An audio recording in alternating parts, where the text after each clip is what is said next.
আচ্ছা শুনেন, মানিক একটা কথা বলছে, তা হচ্ছে স্বপ্ন দেখতে হবে, স্বপ্ন দেখলে অনেক বড় দেখতে হবে, আর আমরা বিগ ড্রিম না, আমরা বিগেস্ট ড্রিম দেখতে চাই।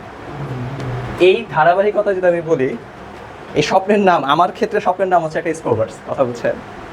সো আমার অনেকগুলা স্বপ্ন, স্বপ্নের একটা অংশ হচ্ছে স্কোভার্স। তো মানিক তো বলতেছে স্বপ্ন দেখতে, স্বপ্নের জন্য আমি ঘুমাইতেই পারি না। আমার রাত্রে ঘুম হয় না, সকালে ঘুম হয় না। আর এই স্বপ্নের যে বীজগুলো আমরা বুনছিলাম, যেটা মোটামুটি আমাদের একটুখানি একটা সুন্দর চারা গাছে কনভার্ট হয়েছে, আমরা ফলের অপেক্ষায়, সেগুলো হচ্ছে আপনারা। কিভাবে লিখতে হবে, কিভাবে পড়াশোনা করবেন, কি করবেন, আমাদের টিচাররা বলছে। এই পুরা 2টা বছর আমি আপনাদের সাথে অনেক এইসব বিষয়ে কথা বলছি। তো এইসব বিষয়ে কথা আমি আর বলতেও চাই না। যাদের ভাই বোন আমার স্টুডেন্ট ছিল, ওই ভাই বোনের আমাদের কি ব্যানার দেখে কি এইসব স্টুডেন্টকে আমাদের কাছে পড়তে আসছে? নো, তাদের ভাই বোনের পাস্ট দেখে তাদের গার্ডিয়ান এদের দায়িত্ব আমাদের কাছে দিছে। তাহলে এদের উপর আমাদের রেসপন্সিবিলিটি আরও বেশি বেড়ে যায়। এর জন্য এদের উপর আমরা একটু প্রেশারাইজ বেশি হওয়ার চেষ্টা করছি সামটাইমস, শুধুমাত্র আমার কাছে মনে হয় তাদের ভালো কিছুর জন্য। আমি তো বলি, যদি অপমান করতে ইচ্ছা করে আমাদের, যে অপমানে বদলা নিতে ইচ্ছা করে আমাদের, আমরা করছি, একটা ভালো রেজাল্ট করো, আইনা আমাদের কাছে ছুঁড়ে মারো, এই যে দেখেন স্যার আমরা কত কিছু আপনি শুনাইছেন, বা আজকে দেখেন আপনার ফাটায় ফেলছি, করেন আপনার স্কুলে আপনি ফার্স্ট হয়ে যান। আমি চাই যে আমাদের এখান থেকে দারুস সালামের যেন ফার্স্ট থাকে, আমাদের এখান থেকে যেন সিদ্ধান্ত স্কুলে ফার্স্ট থাকে, বেঙ্গলি যেন ফার্স্ট থাকে, আমি চাই এটা, মণিপুরের যেন ফার্স্ট থাকে, এটা আমি চাই। আপনারা করেন, রেজাল্ট দিয়ে টিচারদের অপমান করে দেন, যে স্যার এই যে করলাম, এত কথা বলছেন, দেখেন আজকে তো ভালো রেজাল্ট করছে। আমি এটা ব্যক্তিগতভাবে বিলিভ করি। অনেকে বলে পড়াশোনা করে কি হবে, বিলিভ করেন পড়াশোনা যদি না থাকতো আল্লাহ তাআলা আজকে আমার এইটুকু কথা বলা তৌফিক দিত না, সোজা কথা, এক্সট্রা কিছুই নেই পড়াশোনা ব্যতীত। তো পড়াশোনাটা সত্যি অনেক জীবনের জন্য প্রয়োজন। এখন এই পড়াশোনাটাকে সামনে আগানোর জন্য এসএসসি পরীক্ষা জীবনের যেমন একটা অনেক বড় পরীক্ষা, কিন্তু এসএসসি পরীক্ষাটা দেওয়ার পরে জীবনে যখন সামনে অন্যান্য বড় পরীক্ষাগুলো আসবে, তখন মনে হবে এই পরীক্ষাটা জীবনের সবচেয়ে সহজ পরীক্ষা ছিল। এখন আমরা ফিল করতে পারবো না, সবার জন্যই প্রথম পরীক্ষা এসএসসি সবচেয়ে বড়, কিন্তু যারা এসএসসি শেষ করছে তারা জানে এসএসসি পরীক্ষাটা কতটা সহজ পরীক্ষা, এবং এটা তোমরা ফিল করতে পারবে এসএসসি শেষ হওয়ার আগেই। প্রথম পরীক্ষাটা যদি খালি ভালো করে দিয়ে দাও, ইনশাআল্লাহ কনফিডেন্স লেভেল এমন হবে তোমাদের যে মাটিতে পাড়া দিতেছো না, আর এসএসসি হয়ে যাবে। আরেকটা জিনিস, এই রেজাল্টের কথাটা, এই রেজাল্ট কি আপনার এসএসসি ফাইনাল রেজাল্ট? এই রেজাল্টের এসএসসি ফাইনাল রেজাল্ট না। এই রেজাল্টের থেকে আমি বলে দিলাম একটা কথা, এই রেজাল্টের থেকে 3 গুণ বেশি ভালো রেজাল্ট হবে আপনাদের ইনশাআল্লাহ। এটা আমি লিখিত দিলাম, 3 গুণ বেশি ভালো রেজাল্ট হবে ইনশাআল্লাহ। এখন আমাদের রেজাল্টের পালা।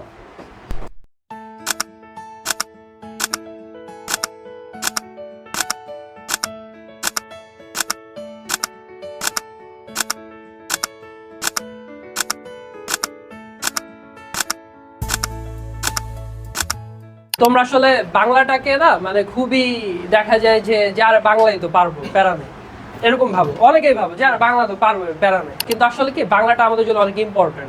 আর্নেস্ট হেমিংওয়ে একটা কথা বলছে যে মানুষকে পরাজিত করা যায় না, মানুষকে ধ্বংস করা যায় কিন্তু মানুষকে পরাজিত করা যায় না। তো তোমাদের আমি এটুকুই বলবো যে এসএসসি ইনশাল্লাহ আমি দোয়া করতেছি তোমাদের ভালো হবে, ইনশাল্লাহ তোমাদের সবার ভালো হবে, এটা দোয়া করতেছি। শুধু একটা কথা মনে রাখবা যে life goes on, life goes on, যা হওয়ার হবে ইনশাল্লাহ। সবাই ভালো থাকো, বেস্ট অফ লাক। আসসালামু আলাইকুম, ঈদ মোবারক।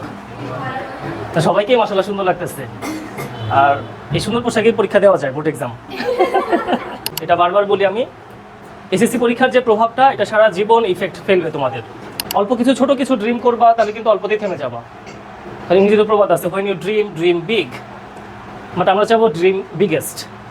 মোস্ট ইম্পর্টেন্ট একটা জিনিস যে বাংলা, ইংলিশ, বিজিএস, ধর্ম, এই বিষয়গুলোতে ধরো বিষয়গুলো সহজ, অনেক সহজ, অল্প পড়লে অনেক লেখা যায়, কিন্তু বোর্ড এক্সামে কিন্তু কোয়ালিটি ম্যাটার করে, কোয়ান্টিটিও ম্যাটার করে। এই জন্য একটু মেকশিওর করবা যেন তোমার পরিমাণের সাথে লেখার কোয়ালিটিটাও যেন অনেক ভালো থাকে। আসসালামু আলাইকুম, এসএসসি 2025 ফাইনালি ফেয়ারওয়েলের তারপরে চলে আসছো, কয়েকদিন পরে পরীক্ষা 10 তারিখ থেকে। তো আমি খুব বেশি কথা লম্বা করবো না, আমি জাস্ট ম্যান্ডেটরি কয়েকটা টপিক নিয়ে কথা বলবো, ঠিক আছে? সেটা হচ্ছে প্রেজেন্টেশন, এক্সাম হলে যে প্রেজেন্টেশন, সেই জিনিসটা আমি কথা বলবো। মেইন যে জিনিসটা যেটা খুবই খুবই গুরুত্বপূর্ণ, সেটা হচ্ছে আমাদের roll number, registration number, set code, আর হচ্ছে subject code. Roll number, registration number খুবই সতর্কতার সাথে লিখবেন। আবার এমন না যে একবার লিখবেন একবার দেখবেন, একবার লিখবেন এগুলো টাইম ওয়েস্ট, এরকম না।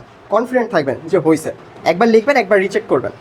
আপনার কিন্তু ওই এক্সট্রা প্রোভাইড করবে না। ইনকেস যদি ভুল লিখে ফেলেন অথবা ভুল দাগায় ফেলেন, প্যানিক হওয়ার কোনো দরকার নেই, টিচারও দাগ দেওয়ার দরকার নেই। কী কাজ করবেন, টিচার এই কথাই বলবে যদি দাগ দেন, বলবে আপনি যে এখানে ভুল লিখছেন, যদি এখানে ভুল লিখেন এটা কেটে দিয়ে উপরে আপনার রাইটটা লিখবেন, সেটা ফিল আপ করে দিবেন। আসসালামু আলাইকুম এভরিওয়ান। কোশ্চেন দেখে আগেই লেখা শুরু করবেন না, আমার মতে কোশ্চেনটা আগে পড়বেন। যদি 30টা এমসিকিউ হয়, 30টা এমসিকিউতেই আপনি রেটিং পড়ে যাবেন। সিকিউর ক্ষেত্রেও সেম, তাই দেন আপনি বোঝার চেষ্টা করবেন যে আপনি যে প্রিপারেশনটা নিয়েছেন এই অনুযায়ী কোশ্চেনটা কি হার্ড হয়েছে, ইজি নাকি মিডিয়াম হয়েছে। যদি হার্ড হয় প্যানিক খাওয়ার কিছু নাই, ওইখানে কোশ্চেন আপনার জন্য হার্ড হওয়া মানে আপনার সাথে যারা পরীক্ষা দিতে আসছে সবার জন্যই হার্ড। আপনার যেরকম পরীক্ষাটা হবে বাকিদেরও সেরকম পরীক্ষা হবে। হঠাৎ করে প্যানিক খেয়ে যেরকমটা হওয়ার কথা ছিল তার চাইতেও যেন খারাপ না হয়। সবাই নিজের উপর নির্ভরশীল হবেন, ঠিক আছে? আগে দেখবেন না যে কে কোনটা অ্যান্সার করতেছে, কে কোনটা আগে অ্যান্সার করতেছে, এভাবে মেলানোর দরকার নাই। আপনি যেটা পারেন সেভাবে এগিয়ে যান, ইনশাল্লাহ ভালো হবে। আপনাদের জন্য একটা ফিনিশিং করে দেয়, তা হচ্ছে প্রতি বছর এই যে 10 দিন আমি যে এক্সট্রা আলাদাভাবে থাকি, এইখান থেকে আমার কিছু নলেজ মাথার মধ্যে গ্যাদার হয়। তো এইবার আমি একটা খুবই স্কলার লেভেলের মানুষের সাথে কিছুদিন সময় কাটাইছি, বুঝছেন? সে একটা খুবই সুন্দর একটা কথা আমারে বলছে, তা হচ্ছে যে সাগর, মানুষ আর অন্যান্য প্রাণীর মধ্যে পার্থক্যটা কথা বলো তো। তো আমি চুপ করে রয়েছি। পার্থক্য তো অনেক থাকতে পারে, এক একজনের ফিলোসফি এক একটা হতে পারে, বিবেক থাকতে পারে, বুদ্ধি থাকতে পারে, এই থাকতে পারে, সে থাকতে পারে। তো উনি আমার একটা কথা বললো যে মানুষ অন্যান্য প্রাণীর মধ্যে একটা মেইন পার্থক্য আছে, তা হচ্ছে অন্যান্য প্রাণী তার স্বজাতির জন্য কিছু করে রেখে যেতে পারে না, বাট মানুষ এমন একটা প্রাণী সে তার স্বজাতির জন্য কিছু করে রেখে যেতে পারে। একটু চিন্তা করে দেখো। উনি আমার বলতেছে, বলে বাঘ দেখো, বাঘ কত স্ট্রং একটা প্রাণী, দেখলে মানুষ ভয় পায়, কিন্তু বাঘ সিম্পল তার সন্তানের জন্য কিছু করে রেখে যেতে পারে না, করে রেখে যেতে পারে নাই। 200 বছর আগে বাঘ যেভাবে লাইফ লিড করছে, এখনো বাঘ তার পরবর্তী প্রজন্মে একইভাবে লাইফ লিড করে। চড়ুই পাখি যেভাবে বাসা বানাইতো, এখনো চড়ুই পাখি একইভাবে বাসা বানায়। কিন্তু মানুষই একমাত্র প্রাণী যে তার পরবর্তী প্রজন্মের জন্য কিছু করে রেখে যেতে পারে, তার সন্তানের জন্য কিছু করে রেখে দেওয়ার চেষ্টা করতেছে। চিন্তা করে দেখো, তোমার বাবা মা চেষ্টা করতে সর্বোচ্চ লেভেলে কার জন্য? এদের জন্য কিছু করতে। এরা বড় হয়ে কি করার চিন্তা করবে? পরবর্তী প্রজন্মের জন্য। এবং আমাদের 200 বছর আগের বাড়ি ঘরে এখনকার বাড়ি ঘর কি সেম? জামা কাপড় কি সেম? সবকিছু কি সেম? চিন্তা চেতনা সেম না। আমাদের চিন্তা চেতনা তোমাদের চিন্তা চেতনা সম্পূর্ণ আলাদা, ঠিক আছে? সো ওই জায়গা থেকে আমার মস্তিষ্কে একটা জিনিস নড়তেছে, বুঝছো, যে আমি কি অ্যাকচুয়ালি কিছু করে রেখে যেতে পারতেছি কিনা, পারতেছি না। যদি কারো রেজাল্ট কখনো কোনো ড্রপ আউট হয়ে যায়, আল্লাহ না করুক, যে আশানুরূপ হয় নাই, মাথায় রেখো, আশানুরূপ হয় না, এটি তোমার থেকে তোমার সৃষ্টিকর্তা আল্লাহ সুবহানাহু ওয়া তাআলা বেশি জানে যে তোমার রেজাল্ট কতটুকু হবে। আমরা সর্বোচ্চ চেষ্টা করতে পারি, রেজাল্ট আমরা আল্লাহ তাআলার উপরে ছেড়ে দিই ইনশাআল্লাহ। আর আজকে যেভাবে আমরা সুন্দর সবাই হাসি খুশি সাজুগুজু করে আছি, ইনশাআল্লাহ রেজাল্টের দিন আমরা যেন সবাই এরকম একত্র হইতে পারি।